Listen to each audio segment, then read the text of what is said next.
Bienvenue à tous sur le débrief, retour sur les grands sujets de l'actualité. Évidemment, nous parlerons donc de la délégation nigérienne, de la haute délégation du Niger qui était au Bénin. La délégation est repartie satisfaite donc des échanges avec les personnalités béninoises. Et d'ailleurs, la délégation a pu rencontrer le président du Bénin pour environ 2 heures d'échange. Nous parlerons également d'Aliko Dangote, des soucis, des vrais soucis pour sa raffinerie, et puis de Diomaye Faye, le président sénégalais, qui se rend pour la 2e fois du côté de Paris, donc chez Emmanuel Macron, et vive altercation entre un député sénégalais et une vice-présidente. Une scène honteuse à laquelle nous avons eu droit du côté donc du Parlement de la CEDEAO. Et pour décrypter donc tout ça avec moi, je suis avec Paul-Marie Ruessou, analyste politique. Bonsoir. Bonsoir. Et surtout, merci d'avoir accepté notre invitation. Nous allons ensemble décrypter l'actualité nationale, mais aussi panafricaine. Et on commence par le Bénin. On a reçu, il y a de cela quelques heures, la délégation nigérienne qui a séjourné au Bénin. Tout s'est a priori bien passé. Nous avons suivi un peu le compte rendu fait sur la télévision nigérienne. La délégation est repartie satisfaite. Alors, que dites-vous par rapport à ça? Écoutez, avant que je commence à répondre à votre question, vous me permettez de dire d'abord bonsoir à tous les internautes et de leur dire que nous sommes ici pour apprendre, que nous sommes ici pour expliquer et comprendre un certain nombre de choses. Mais aussi, permettez-moi de rendre un hommage à un homme que j'ai connu de très près, c'est François-Xavier Moumont, comme vous le connaissez. François était pour moi quand même un gros soutien à une étape de ma vie, et qu'il disparaisse comme ça, c'est assez choquant. J'ai pris ça, on va prendre ça comme une philosophie de la vie, que la vie nous demande à faire en ce moment. François, s'il était là, serait heureux que les Nigériens viennent au Niger, au Bénin, et échangent avec les autorités béninoises, parce que depuis que la crise Bénin-Niger a éclaté, François et moi avons eu souvent de houleux débats chacun sur sa position, lui prenant la position des autorités béninoises, moi, comme vous le savez, restant donc dans le neutre. Certains veulent que je sois patriote, oui. Mais moi je ne fais pas du patriotisme qui insulte les autres, du patriotisme qui défend quelque chose qui n'est pas objectif, raisonnable. Le patriotisme, on le verra plus tard quand on va parler certainement de la CEDEAO, le patriotisme que les autres ont eu en Europe, c'est un patriotisme qui a amené le développement. C'est un patriotisme qui a renforcé leur nation. C'est un patriotisme dans lequel tout le peuple se retrouve et retrouve son histoire, est fier de son histoire. Mais un patriotisme basé sur le mensonge, d'ici quelques années, vous allez regarder le miroir et vous allez constater que vous avez fait de faux pour parler de patriotisme. Moi, je ne fais pas du patriotisme pour le patriotisme, je fais du patriotisme basé sur la raison, basé sur les objets. Ceci dit, donc, hommage à François-Xavier Moumont. Et nous pouvons maintenant ouvrir ce débat. Pourquoi je disais qu'il serait heureux? Parce que quand on a discuté, il a constaté que l'évolution des faits concorde avec mes positions. Et il a fini par adopter une formule. Il dit, bon, moi je vais disparaître, j'irai, un peu comme on le dit en fond, on a dosi. Donc je vais devenir un homme invisible et j'irai prendre les autorités nigériennes et je vais les amener ici. Donc, François serait heureux d'accueillir aujourd'hui, de voir les autorités nigériennes venir ici au Bénin, échanger avec les autorités béninoises. Et c'est cela que je voudrais reconnaître avant que nous ne puissions commencer à véritablement parler donc, de ce qui nous réunit ici aujourd'hui, à savoir qu'elles sont venues Ces autorités, elles ont été bien reçues. Elles ont été bien reçues. Elles sont reparties satisfaites. Satisfaites. Même si la délégation était une délégation hautement sécuritaire. Ah oui, mais c'est surtout ça qu'il faut regarder. C'est surtout ça qu'il faut regarder. La composition de la délégation. La composition de la délégation. Il n'y a qu'un seul civil dans la liste que j'ai vue. Je ne les ai pas vus physiquement, mais dans la liste que j'ai vue, il n'y a qu'un seul civil, c'est le ministre directeur de cabinet du président de la République, le docteur, j'ai oublié son nom. Et ils ont envoyé ici le chef du service de renseignement, le directeur de la gendarmerie, le directeur de la police, le directeur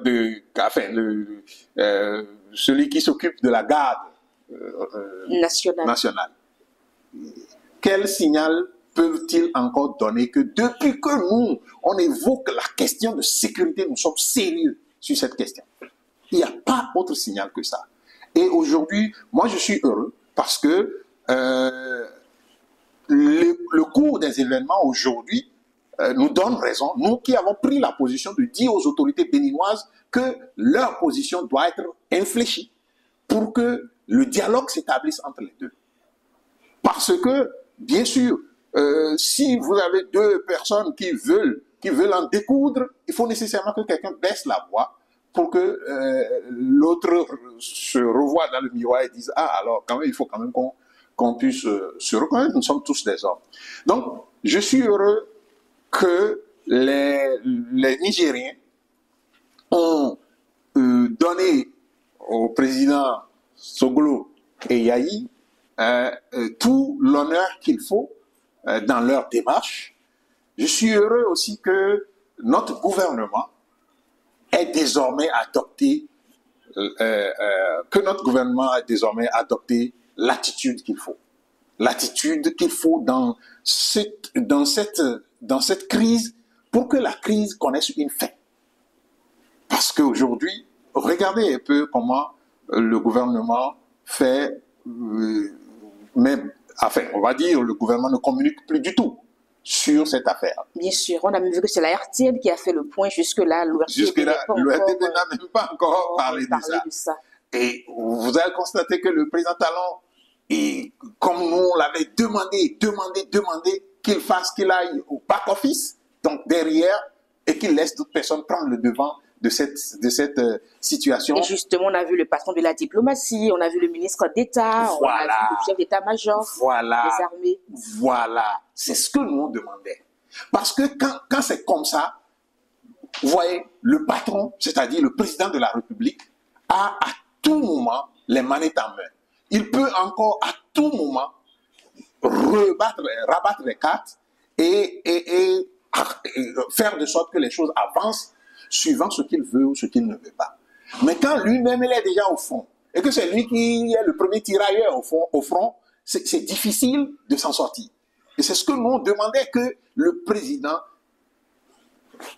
fasse un retrait, batte en retraite et permette à d'autres acteurs de prendre le devant pour que le dialogue s'établisse entre les deux nations.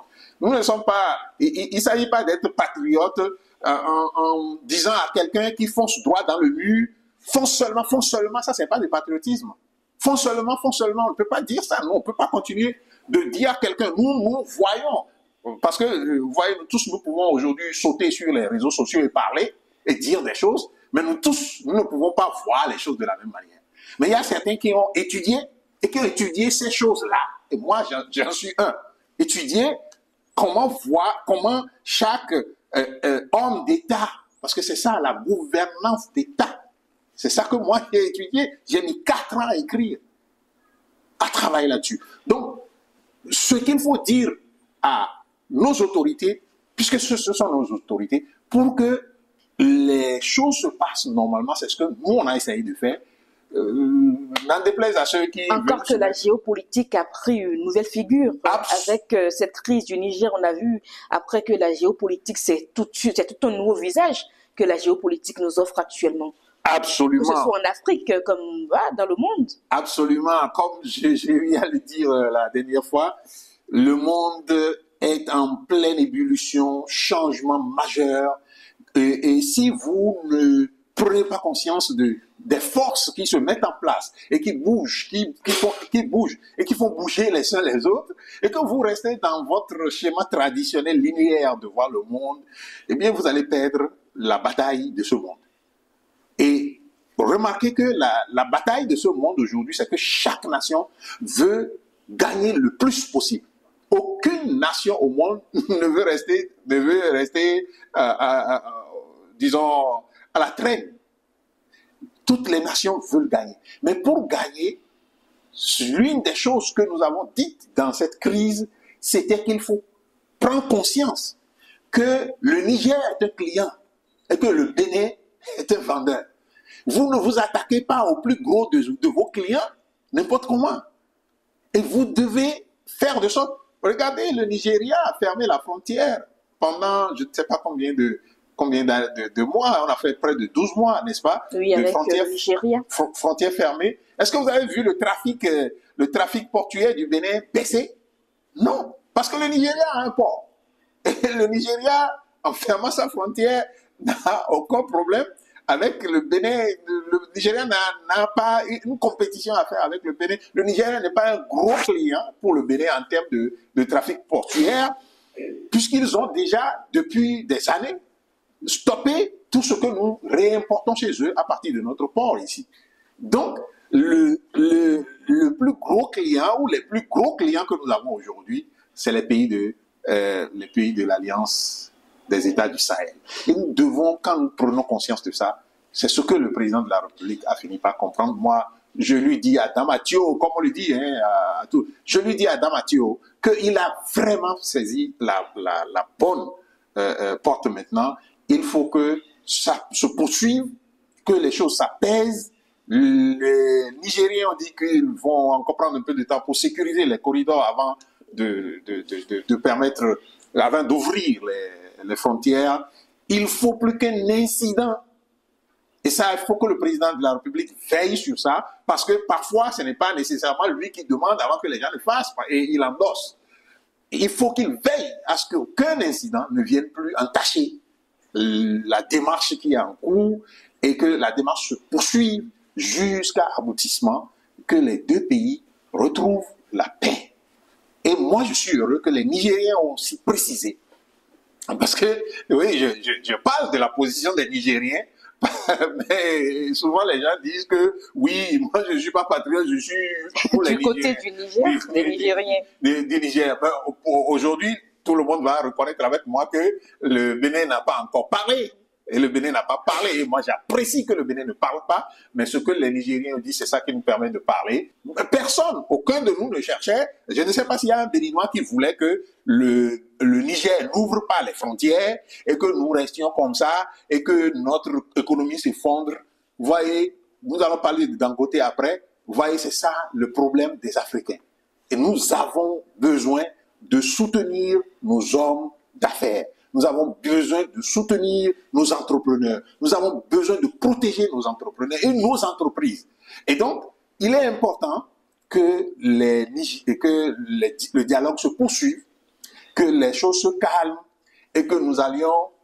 Maintenant, c'est clair, s'il y a base militaire au Bénin ici, selon les Nigériens, ils ont envoyé ici toute la gotha, je vais dire, toute la gotha militaire, n'est-ce pas? Et mieux, ils ont bien précisé que les autorités béninoises sont ouvertes à toutes leurs propositions. À toutes leurs propositions. Donc, ça veut dire que maintenant, ils auront l'information et on n'a même plus besoin d'en faire des échanges avec les médias interposés.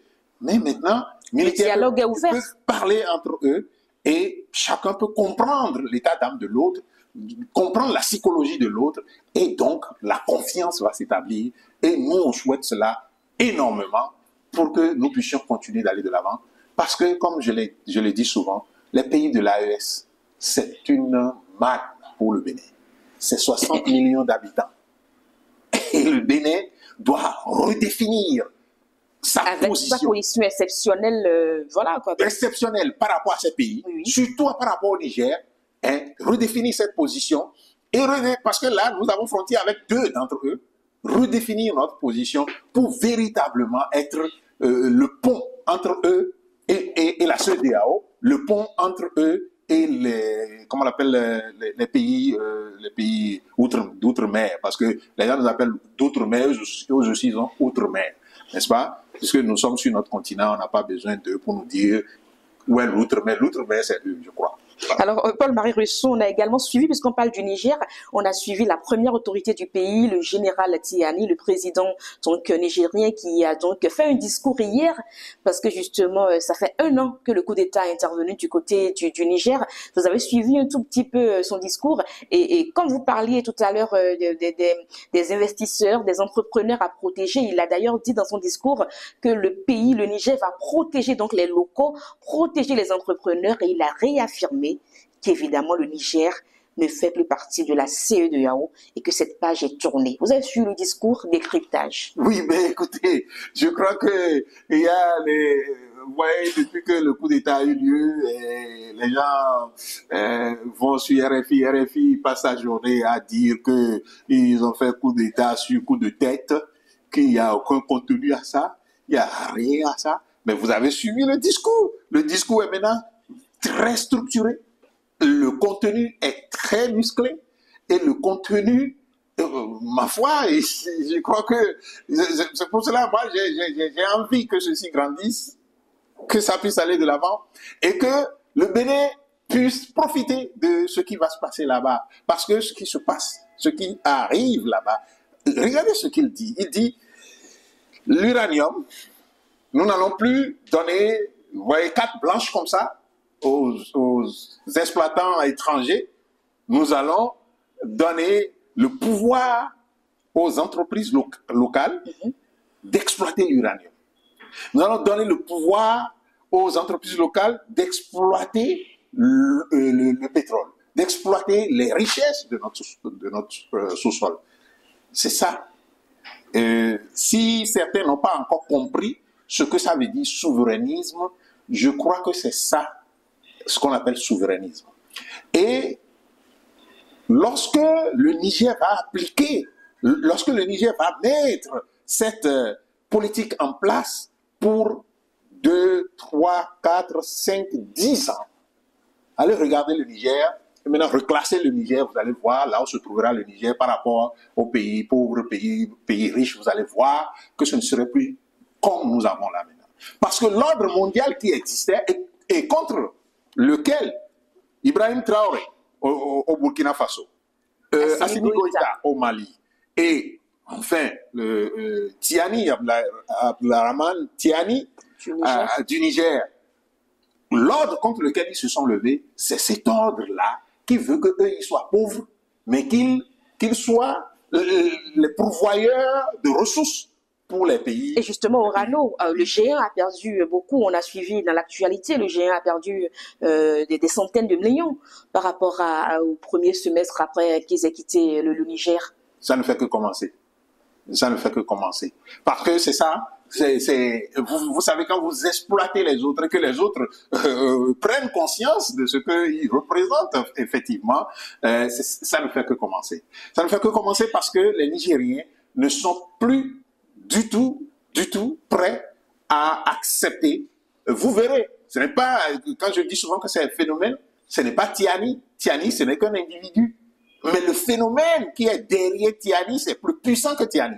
Et Tiani ne peut pas se départir de ce phénomène aujourd'hui. C'est-à-dire, c'est le peuple. Le peuple qui dit, le peuple que nous avons vu dans la rue et que certains disent c'est manipulé, c'est libre à eux de dire que c'est manipulé, le peuple qui se lève chaque jour et qui soutient ce gouvernement, sinon ce gouvernement, vous savez que ce serait tombé depuis. Et vous savez que si nous étions, enfin, on fait flashback, années 90, début des années 90 ou bien fin années 80, début années 90, tous les gouvernements qui ont tenté de faire ce que Tiani, Assimi Goïta et puis Ibrahim Traoré sont en train de faire ont été systématiquement supprimés. Et les chefs ont été éliminés, physiquement éliminés sur notre continent.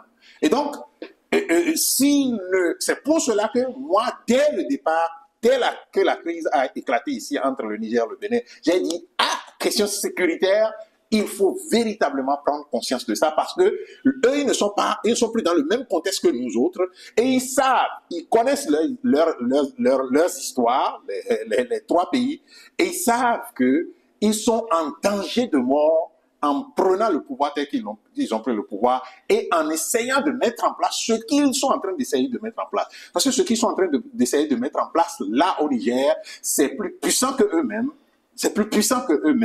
mais ils sont l'incarnation de cette volonté aujourd'hui de sortir de la pauvreté, que le Niger sorte de la pauvreté, que le Burkina sorte de la pauvreté et que le Mali sorte de la pauvreté et que le Bénin, en s'accrochant à ces pays, puisse aussi sortir de la pauvreté. Mais est-ce que vous pensez qu'un an après le coup d'État, quelque chose a vraiment évolué au Niger? Oui, beaucoup de choses. Beaucoup de choses. Aujourd'hui, vous ne pouvez plus appeler le général Tiani putschiste et aller dire que vous avez un ambassadeur dans le pays. Ça, au moins, a changé. La France sait qu'avant de mettre pied encore au Niger, elle doit cesser d'appeler les gens putschistes. Qu'elle ne peut plus avoir une relation. Vous avez vu dans son discours, il a bien précisé qu'ils sont libres d'avoir des relations avec tous les pays du monde. Et ça veut dire qu'il n'exclut pas des relations avec la France. Sauf que la France ne peut plus aller, le président Macron ne peut plus se mettre sur les tribunes tous les jours et dire des putschistes et dire je vais avoir des relations avec eux. C'est plus possible. Ça a changé radicalement et c'est fondamentalement. Vous savez, il y a un problème avec les Africains et surtout béninois. Vous savez, parce que le Bénin n'a pas traversé les mêmes situations historiques que certains autres peuples, comme le peuple burkinabé, l'expérience Sankara, très amère, le peuple ghanéen, l'expérience Nkrumah, puis Rollis après, le peuple malien, avec l'expérience des uns et des autres. Donc, le peuple béninois n'a pas traversé certaines expériences, surtout les expériences où on est engagé pour la souveraineté de son pays. Le peuple béninois n'a pas traversé ça. Je dirais que la phase Kérékou 1 a connu un peu cela, parce qu'il fallait s'affirmer contre l'impérialisme, n'est-ce pas? Donc la phase Kérékou a connu cette évolution, mais bien que le système Kérékou, je vais dire Kérékou révolutionnaire, ait duré un peu plus que la révolution, ait duré beaucoup plus que la révolution burkinabé, le souverainisme n'a pas été trop développé comme quelque chose qui pouvait être le ferment de notre évolution. Parce qu'au fur et à mesure qu'on évoluait, on a commencé à laisser tomber les discours, vous comprenez, les discours de souverainisme. Au départ, c'était souverain, c'était fort. Et c'était l'effervescence aussi. C'était l'effervescence, mais à force d'aller, comme le système lui-même a commencé à se ruiner de l'intérieur avec la corruption, avec les gestions claniques, avec un certain nombre de choses qui ont détruit le système de l'intérieur.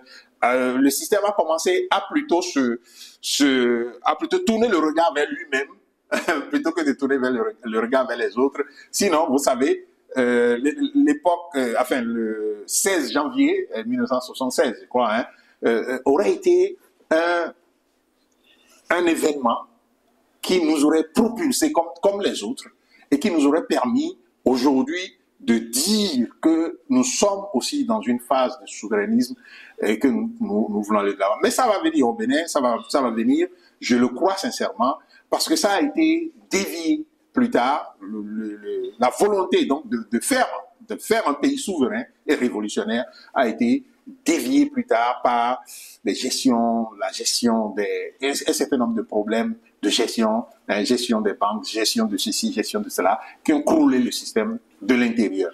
Donc, je pense que Tiani a eu un discours très clair désormais.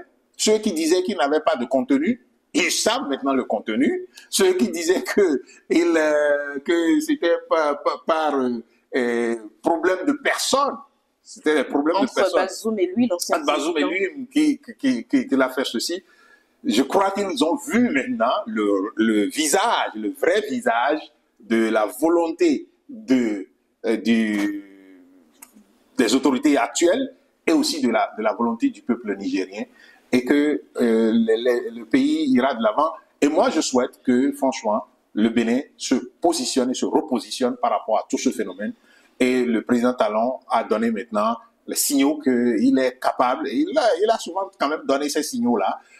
Quand ils font, c'est que lui-même, il se rend compte que, attention, ici, je crois que je peux faire des mythos, il arrive à le faire, et on peut vraiment, sincèrement, le féliciter pour cette magnanimité qu'il a eue pour que nous en arrivions là.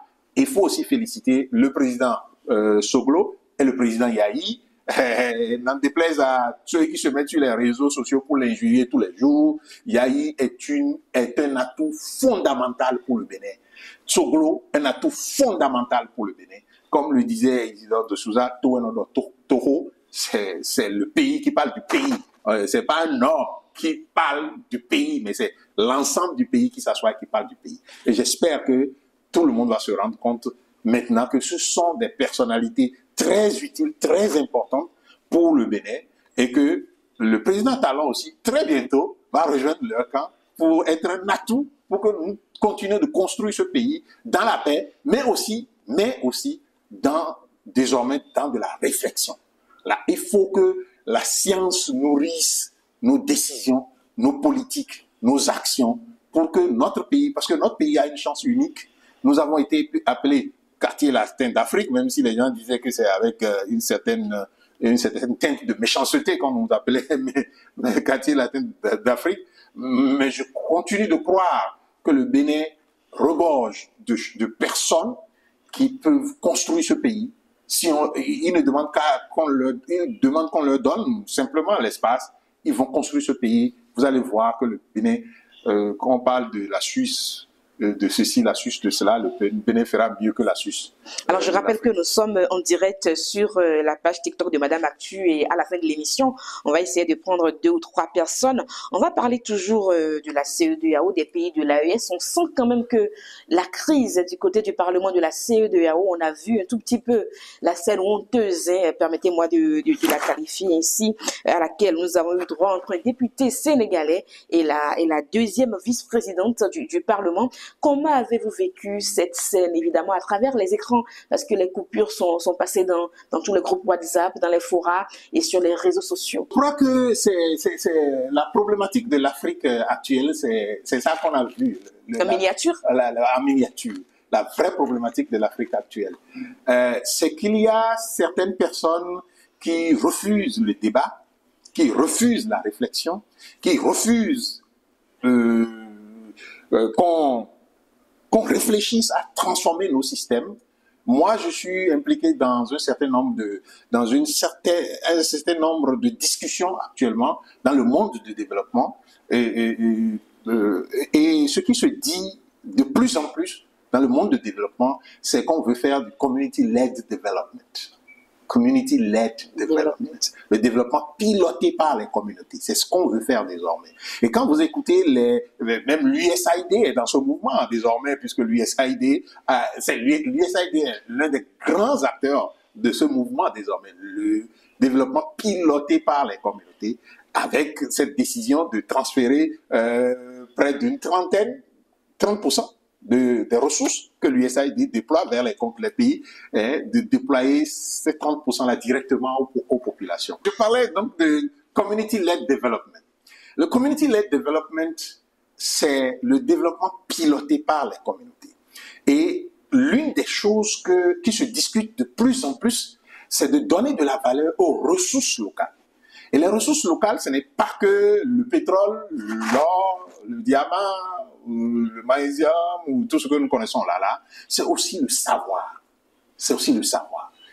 Et vous savez, quand vous regardez le programme de Diomaye Faye et puis Sonko, au Sénégal, on commence à un peu oublier Sonko et parler de Diomaye Faye, mais Sonko est toujours là.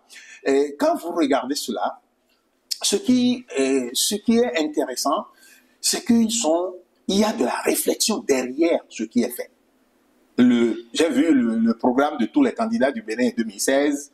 Bon, je ne parle pas de 2021, excusez-moi pour cela, mais j'ai vu le programme des candidats de 2016. C'est à peine une vingtaine de pages, si c'est trop, c'est 32 pages. Le programme de Sonko et Diomaye Faye, c'est 280 et quelques pages. J'ai consulté le projet de société. Ils ont appelé ça Project 2025. Project 2025. Le projet de société de Donald Trump. C'est 900 et quelques pages. C'est ça, un projet de société. Un projet de société, vous imaginez, c'est toute une nation. C'est 900 et quelques pages. Donc, ce n'est pas les 16 pages, 20 pages que nous avons eu jusqu'ici dans notre pays. On dit, bon, c'est un projet de société, ça, c'est pas ça. Et donc, je crois que ce qui s'est passé au Parlement de la CEDEAO, c'est donc cette Afrique-là qui pense que lorsqu'on a de l'argent, lorsqu'on nous donne de l'argent, nous devons nous taire et ne plus dire la vérité. Nous devons respecter ci. Nous devons respecter ça. Et on a été moulé, cette Afrique a été moulée. A été moulé, on a été moulé comme ça. Et donc, quand vous prenez la parole, vous ne pouvez même plus parler d'un chef d'État. On vous dit de respecter le chef d'État. Moi, je ne sais pas. C'est une institution aussi, le chef d'État. C'est une institution aussi. C'est parfaitement une institution. C'est parfaitement une institution. Personne ne le nie. Mais le Sénégalais, oui. Sagna, oui. N'est-ce pas? A-t-il injurié un chef d'État au Parlement là? Bon, pour les extraits que moi j'ai vus, il a dit frontalement les vérités, les choses telles qu'elles sont. Il a parlé du Togo. Il a parlé du Togo directement, en parlant du Togo, en disant les réalités qui sont au Togo. Et du Bénin aussi. Il a parlé du Bénin. Est-ce que ce qu'il a dit du Bénin, c'est faux? Je ne sais pas. On a demandé aux députés béninois qui étaient. Mais les députés béninois qui étaient aussi, certains aussi, parlaient de la même réalité. Et ils ont dit presque les mêmes choses que lui. Donc, je ne sais pas quel est le problème. Vous savez, et donc cette Afrique-là, qui se fait un peu payer de l'argent, vous voyez, on est en position, je suis moi en position je suis vice-président de ceci, vice-président au président de ça, et donc je ne peux pas raisonner, je ne peux plus raisonner. Mon raisonnement est handicapé par l'argent. C'est ça le problème. Parce que le monsieur a simplement dit ceci. Puisque la séquence sur laquelle la dame s'est explosée et a failli, moi j'ai demandé aux gens de les laisser aller vers la personne, on va voir ce qu'elle va faire. Quand même. Non, il fallait qu'elle aille. C'est comme une femme, je pense pas qu'on devrait... Mais une femme, justement, devrait rester à sa place et parler poliment. Alors, peut-être les femmes, mais quand la femme elle-même se jette dans la rue pour dire qu'elle va aller puncher quelqu'un, vous allez lui faire quoi? Vous allez la protéger. Moi, j'étais là que on aurait dû la laisser aller jusqu'au bout pour qu'on voit ce qu'elle allait faire. Si c'est demander, c'est là où notre façon de voir le monde et notre façon de raisonner est différente. Si vous demandez de respecter le président et que vous-même, vous ne respectez pas celui qui parle, alors qu'est-ce que vous demandez? Donc le président mérite respect, mais celui que vous allez gifler ou je ne sais pas ce qu'elle allait faire, donc vous allez frapper là, lui ne mérite pas respect. Donc de quoi nous parlons? Vous savez, les Grecs, vous savez, la civilisation européenne est partie de la civilisation grecque, n'est-ce pas? Ce qui a fait la force de l'Occident et qui fait encore sa force, n'en déplaise à ceux qui pensent que la Chine va surmonter, s'il va surmonter ça d'ici là, ils se trompent largement. Ce qui a fait la force de l'Occident et qui fera encore la force de l'Occident dans le futur, c'est cette capacité de raisonner. C'est raisonner. Vous savez ce qui a fait les Socrates. Mais c'est vrai que même dans la société grecque, Socrate a été éliminé pour ses propos, pour son raisonnement. Mais ce qui a fait la force donc de ces sociétés-là, c'est la science. Quelqu'un qui dit quelque chose, si vous voulez contredire la personne, vous démontrez par la science que ces arguments ne sont pas valables, fondés. Mais vous n'allez pas... Je ne sais pas ce qu'elle veut démontrer en allant frapper l'autre. C'est ça ce que je dis, quoi. Elle veut imposer le respect au président. Le respect des présidents, ça s'impose maintenant avec taper les gens. Vous voyez à peu près que c'est rigolo et ridicule. C'est ça le problème. Donc moi, et je comprends cela. Hein, quand on a vécu dans le contexte ivoirien, on peut se permettre ces choses. Moi, je ne me lèverai pas dans une assemblée pour aller dire je vais taper quelqu'un. Elle est même en position. Vous savez, elle avait beaucoup de manettes dans sa main pour discipliner le monsieur. Beaucoup de manettes. Elle est vice-présidente du présidium, n'est-ce pas? Bien sûr. Elle peut suspendre à jamais le monsieur de prendre la parole. Elle peut décider de ne plus jamais donner la parole à la personne jusqu'à ce qu'on le finisse. Elle peut décider de ne pas... elle peut décider que monsieur s'arrête de parler. Parce que quand vous finissez par faire comme ça, vous montrez que le monsieur a tort et que vous avez raison et vous attirez la respectabilité sur les chefs de l'État mieux que d'aller dire je vais taper la personne ou je vais lui donner un coup de poing ou de s'énerver. C'est vous qui êtes commencé à les jurer comme une bonne femme. Excusez-moi.